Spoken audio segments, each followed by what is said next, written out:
Hey guys, welcome back to my channel where I teach you how to make guilt-free baking, and today I'll be sharing with you another recipe. This is the soft and moist gluten-free red velvet cupcakes.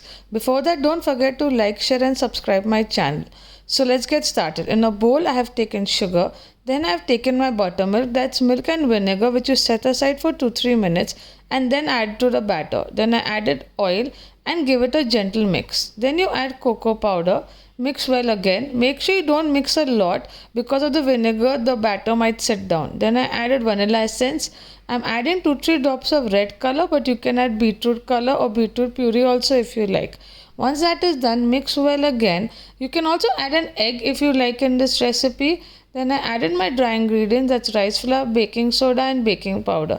Mix it really well till the batter is formed and there are no lumps into it. So if you want to add an egg to this recipe, you can add, leaving all the ingredients and measurements the same, or else you can leave it eggless, and you can see how beautiful the batter is turned out.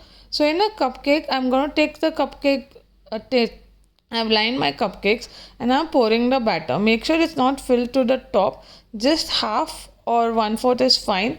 Tap it up, bake it for like at 180 degrees for 10 to 12 minutes, and you can see your cupcakes are ready. And then I've iced it with my non-dairy whipped cream icing, but you can use, you just eat it directly or use any other icing. Hope you enjoyed this recipe.